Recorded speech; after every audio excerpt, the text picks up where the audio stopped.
The U.S. shot down an Iranian drone as it aggressively approached an aircraft carrier in the Arabian Sea. Near the Strait of Hormuz off Iran, where new attacks are now sending oil prices on another wild ride today. As we're learning, a second U.S. aircraft carrier is being sent to the Middle East. The Mark 44 minigun weighs 63 pounds. It fires 3,000 rounds per minute from a rotating cluster of 6 barrels, chambered in 7.62 millimeter NATO. Mounted on the left sponson of an MH-60R Seahawk helicopter, it cost the United States Navy roughly $45,000 per unit. The ammunition belt feeding it carries 600 rounds of linked ball and tracer, enough for 12 seconds of continuous fire. That ammunition costs about $480. The entire helicopter carrying it, airframe and avionics and sonar and radar included, runs $43 million. Right now, on this particular Tuesday morning in the Strait of Hormuz, 2 of these helicopters are sitting on the flight deck of a guided missile destroyer with their rotors folded, engines cold, crews not yet strapped in. Below them, 28 nautical miles to the northeast and closing at 46 knots, 8 Iranian Revolutionary Guard Corps Navy fast attack craft are fanning into a line abreast formation across 1,200 meters of flat green water. Each boat is a Boghammer class or locally modified fiberglass hulled center console, between 38 and 42 feet long, powered by twin or triple outboard engines, generating a combined 900 horsepower. Each one costs approximately $120,000. All 8 together cost less than a single Hellfire missile's guidance section. The combined replacement value of the entire attacking flotilla is approximately $960,000. The ship they are heading toward, USS Carney, an Arleigh Burke-class Flight 2A guided missile destroyer, displaces 9,700 tons fully loaded and costs $2.2 billion. The 8 boats racing toward it cost less than Carney's monthly food budget. This is April. The air temperature at the surface is already 94 degrees Fahrenheit by 700 local time. Humidity sits at 82%. Visibility across the water is 9 nautical miles through a thin haze that turns the horizon into a smudge of gray and brown between sea and Saudi coastline. The strait at this point narrows to 21 nautical miles shore to shore, and the traffic separation scheme compresses merchant traffic into a pair of 2-mile wide lanes separated by a 2-mile buffer zone. Carney is running a Surface Action Group escort positioned 3 miles south of a westbound oil tanker convoy moving at 12 knots. The convoy consists of 4 very large crude carriers, each loaded with 2 million barrels of oil worth approximately $160 million per hull at current Brent crude pricing. Carney's orders are straightforward. Get the tankers through the strait. Do not start a war. Do not lose a tanker. Do not lose the ship.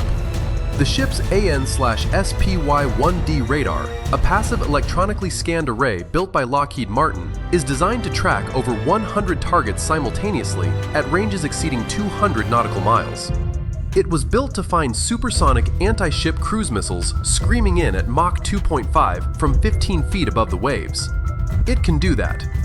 What it does not do well is distinguish 8 fiberglass speedboats from 47 fishing dhows, 12 commercial skiffs, and the scattered radar clutter of wind-driven chop in a body of water roughly the size of a parking lot by open ocean standards.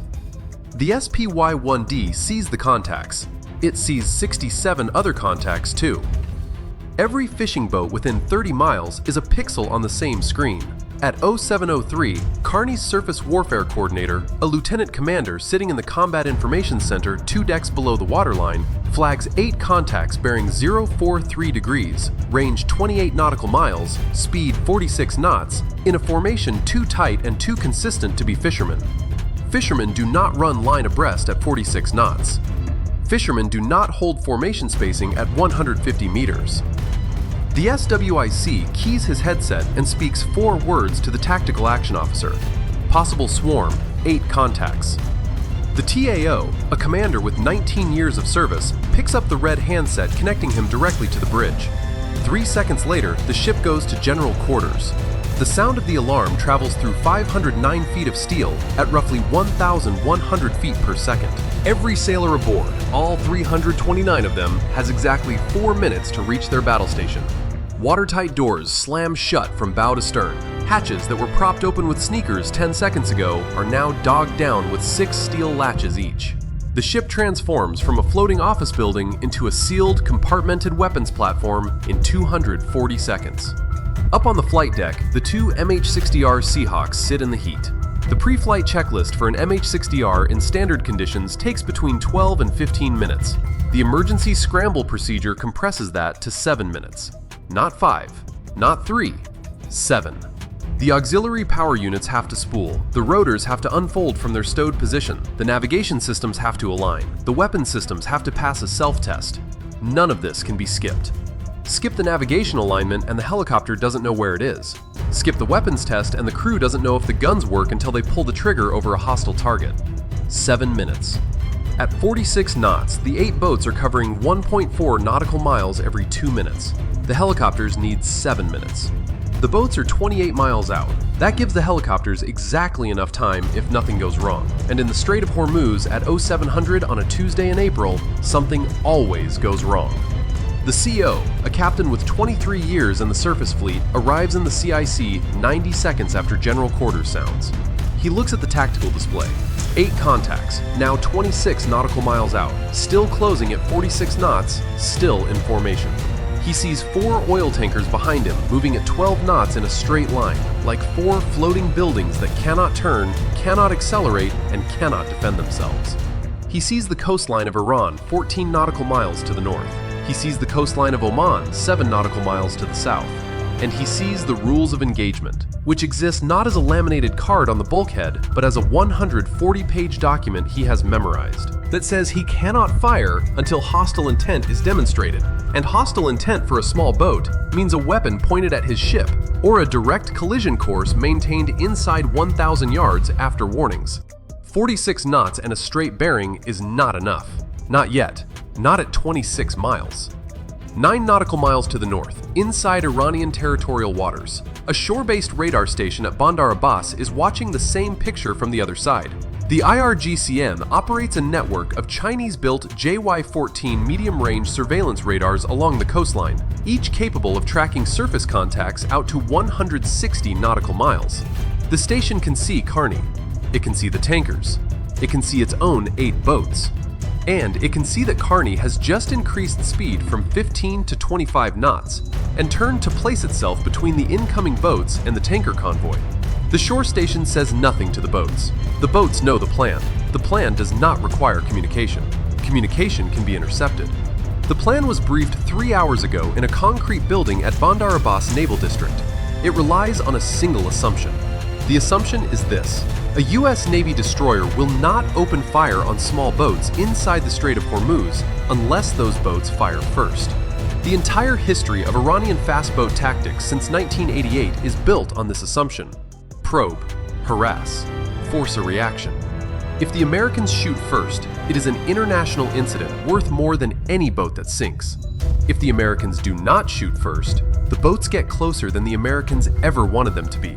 And next time, the boats might carry something worse than machine guns and rocket-propelled grenades. The assumption is not stupid. It held for decades. What the IRGCN planners at Bandar Abbas did not know was that 6 weeks earlier, Carney's crew had completed a 72-hour advanced swarm defense exercise at the Navy's Surface Warfare Officers School in Newport, Rhode Island, running 14 simulated small boat engagements against a dedicated opposing force whose entire job was to replicate IRGCN doctrine. And the single lesson that exercise hammered into every officer aboard was this: do not wait for the helicopters to win the fight. Use the helicopters to end the fight after the ship has already changed the geometry. Carney turns hard to starboard at 0705, full rudder, 30 knots. The ship heels 8 degrees and draws a white arc across the green water as it accelerates to interpose itself directly between the incoming boats and the lead tanker, which is 3 miles to the southwest and cannot deviate from the traffic separation scheme without running aground on the Omani side in water too shallow for its 72-foot draft. On the flight deck, the first Seahawk's auxiliary power unit fires. Rotors begin unfolding. The pilot, a lieutenant with 1,400 flight hours, runs the emergency checklist from muscle memory while his co-pilot brings the weapon systems online. The second helicopter is 90 seconds behind the first. 22 nautical miles to the northeast, the 8 boats maintain course and speed, 46 knots, line abreast, 150 meters apart. Each boat carries a crew of 4. Each crew has trained for this specific profile since they were teenagers. The lead boat carries a D-shaped K heavy machine gun, a Soviet-designed 12.7mm weapon capable of firing 600 rounds per minute to an effective range of 1,600 meters. It was designed in 1938. It costs approximately $5,000. 3 of the 8 boats carry DSHKs. 2 carry Chinese-made Type 69 RPG launchers with 4 rockets each. The remaining 3 carry nothing visible. Nothing visible does not mean nothing aboard.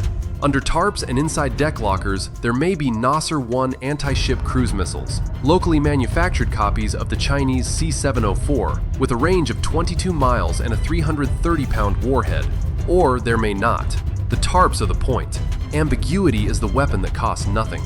At 0706, Carney's electronic warfare suite detects a brief I-band radar emission from the direction of the incoming contacts. Duration, 0.4 seconds. Frequency, consistent with a navigation radar, or consistent with a target acquisition sweep from a Nasser-1 seeker head performing a self-test. The 2 signatures overlap. The EW operator reports the detection to the TAO. The TAO reports it to the CO.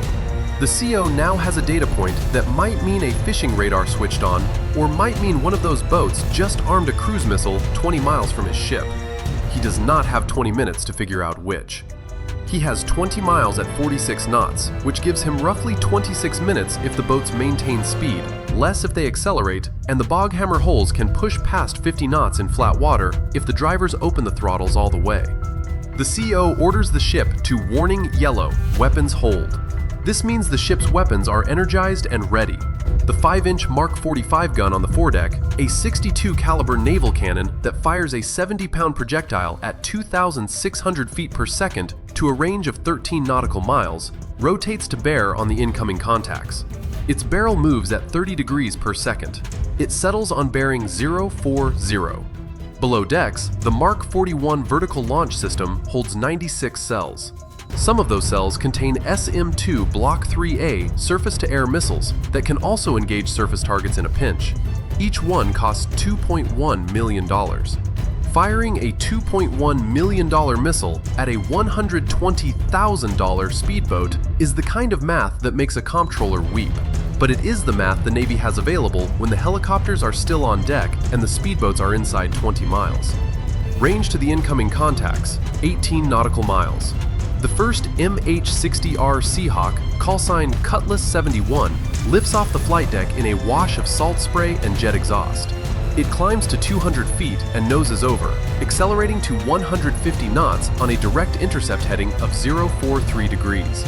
Under its left stub wing, a single A GM-114R Hellfire Romeo missile hangs on its launch rail. Cost $117,000 per round. Range 5 miles. Speed Mach 1.3, roughly 995 miles per hour.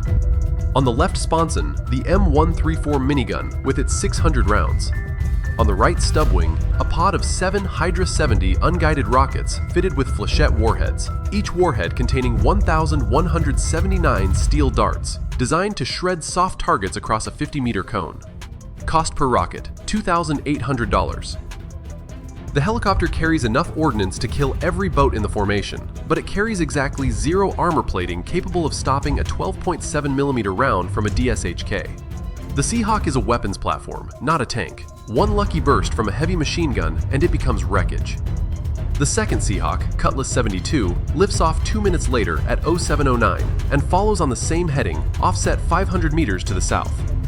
14 nautical miles northeast of Kearney and closing, the 8 boats are now visible on the ship's electro-optical sensors. The camera operator in CIC zooms the forward FLIR turret onto the lead boat. The image shakes with the curvature of the Earth and the heat distortion off the water, but the outline is clear. Center console, triple outboards, 4 figures visible, and what appears to be a crew-served weapon on a pintle mount forward.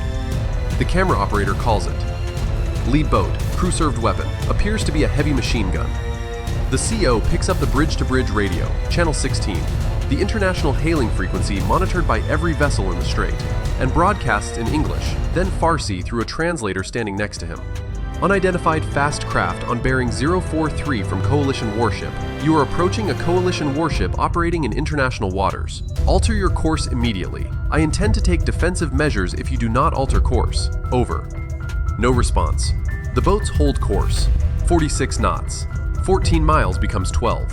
He broadcasts again at 0710. Same message, same 2 languages, same result.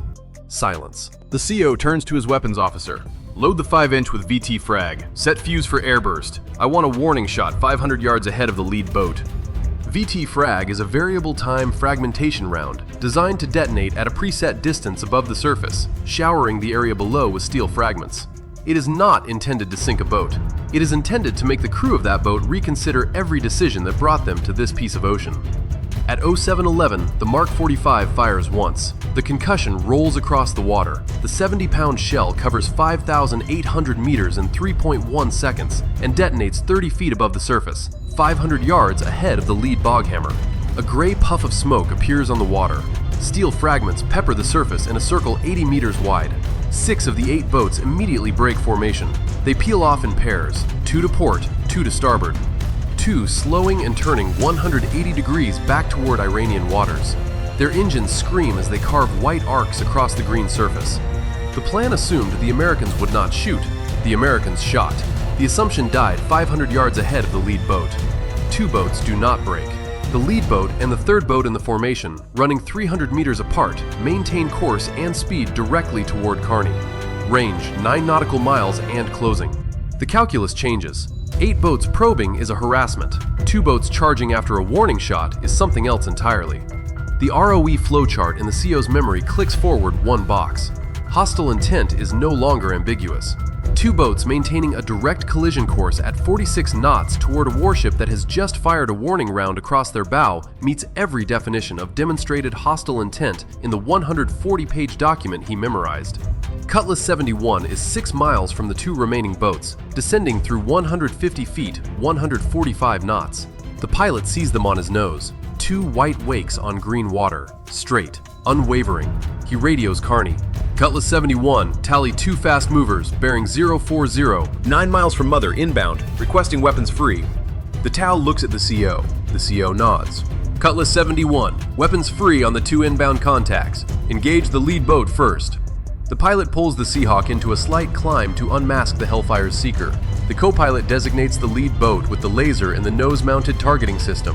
The targeting pod holds the beam steady on the center console of a 40-foot fiberglass boat, bouncing across the chop at 46 knots. The laser spot dances, but the seeker tracks. At 4 miles, the pilot squeezes the trigger. The Hellfire drops off the rail. Its boost motor ignites. 100 pounds of missile accelerate to 995 miles per hour in 2 seconds.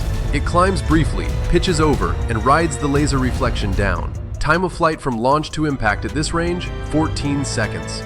The crew of the lead boat has 14 seconds of remaining existence, and no way to know the count has started. There is no warning sound. There is no flare in the sky they can see against the morning haze. There is just the flat horizon and the white spray and the vibration of triple outboards at full throttle. And then, there is a 20-pound shape charge warhead arriving at their center console from 11 degrees above the horizontal. The Hellfire hits the lead boat between the helm and the forward weapon mount. The shape charge jet punches through fiberglass like it is not there, which from the warhead's perspective, it is not. The detonation turns the center third of the boat into a 40-foot expanding ring of debris, traveling outward at 6,000 feet per second. The bow and stern separate. The outboard engines, still running at full power, cartwheel into the water, trailing fuel lines that ignite on contact with burning fiberglass. A $120,000 boat hit by a $117,000 missile, almost a perfect 1-to-1 exchange ratio.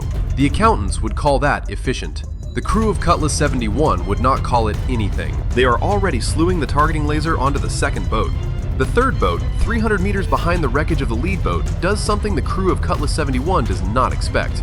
It accelerates. The outboards scream higher. The bow rises another 6 inches out of the water. 46 knots becomes 52.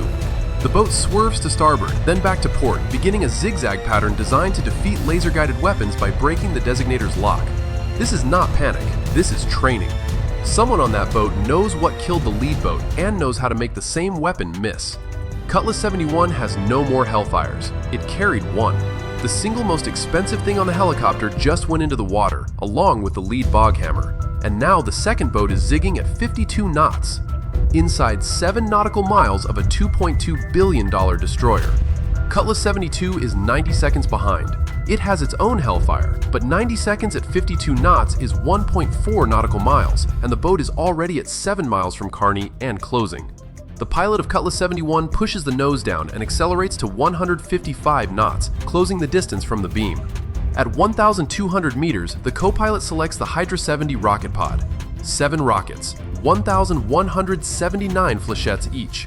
The helicopter is now racing alongside the zigzagging boat at a 30-degree angle, 150 feet above the water, close enough to see the crew, close enough to see the tarp over the aft deck that might be covering a cruise missile launcher, or might be covering a cooler of fish. It does not matter anymore. Weapons free means weapons free. The co-pilot fires 2 rockets in a half-second ripple. The Hydra 70s leave the pod with a flat crack and a trail of white smoke. They cover 1,200 meters in 3.2 seconds. The flechette warheads function as designed, splitting open 200 meters short of the target and releasing 2,358 steel darts in an expanding cone that arrives at the boat like horizontal rain made of needles. The darts perforate the hull, the crew, the outboard engines, The tarp, and whatever was under the tarp. 2,358 steel darts at 2,300 feet per second. Cost $5,600. The boat's engines die simultaneously. The hull settles. It does not explode. It does not capsize. It just stops, still pointing at Carney, still on course, now decelerating from 52 knots to 0, through simple friction and the hydrodynamic drag of a hull that is taking on water through 900 new holes. It drifts. No one aboard is moving. $5,600 in rockets stopped a boat that might have been carrying a $280,000 anti-ship missile, or might have been carrying nothing. The tarp, perforated beyond recognition, reveals what appears to be a launch rail. The intelligence value of that wreckage is worth more than everything fired in the entire engagement. 8 miles to the southwest, Carney secures from general quarters at 0724. The 4 tankers continue westbound through the strait at 12 knots, their crews unaware that anything happened. The masters of those vessels will read about it in a Maritime Advisory Bulletin 6 hours later, issued by the United Kingdom Maritime Trade Operations Center in Dubai, 220 miles to the southwest. 6 of the 8 boats make it back to Bandar Abbas, 14 nautical miles to the north. Their crews tie up at the concrete pier where they briefed 4 hours ago. No one debriefs them immediately. The IRGCN shore radar station logged the entire engagement. The data is already being transmitted to Tehran, 640 miles to the northwest, where it will sit in an intelligence summary that most analysts will read as a failure, and one analyst will read as the most successful reconnaissance by fire in 3 years. Because the thing the IRGCN wanted to know was not whether the boats could reach the destroyer. They knew they couldn't. The thing they wanted to know was exactly how long it takes a Flight 2A Arleigh Burke to get helicopters airborne, how close the boats could get before warning shots were fired, and at what range the Americans transition from warning to killing. They now have the answer to all 3 questions, and the answers cost them 2 boats and 8 men. $960,000 in boats and crews bought targeting data on a $2.2 billion warship that no satellite or electronic intercept could have provided. The crew of Carney performed flawlessly, and the IRGCN still got what it came for. That is the part that does not make it into the press release. Cutlass 71 and 72 land back on Carney's flight deck at 0731. Total flight time, 24 minutes for the first helicopter, 22 for the second. Total ordnance expended, 1 AGM-114R Hellfire, 2 Hydra 70 flechette rockets, and 1 5-inch naval gun round. Total cost of ordnance fired, approximately $125,000. Total cost of the 2 boats destroyed, approximately $240,000. The US Navy spent half the cost of its targets to destroy them, which is the kind of exchange ratio that only happens when you bring a helicopter gunship to a speedboat fight. But the IRGCN spent $240,000 in boats and lives to collect intelligence that would have cost $50 million to acquire by any other method. Both sides will report a victory. Both sides will be telling the truth. That is the Strait of Hormuz. The 4 oil tankers clear the strait at 1340 local time and enter the Gulf of Oman. 8 million barrels of crude oil worth $640 million continue their journey to refineries in South Korea and Japan, 4,200 nautical miles to the east. No barrel was lost. No tanker was scratched. The mission succeeded completely, and in a concrete building in Bandar Abbas, 14 nautical miles from where the lead boat sank, someone is already planning the next run, adjusting for the timing data the 8 dead men provided, calibrating the next probe to arrive 90 seconds earlier from 15 degrees further east, with 2 more boats in the formation. The cost of that adjustment is 10 more boats at $120,000 each. $1.2 million. Rounding error in a national defense budget. They will keep coming until the math stops working, and the math has not stopped working yet. If you enjoyed this video, check out our other video on how the US Navy almost lost a destroyer to a $25,000 drone in the Red Sea. Bye for now.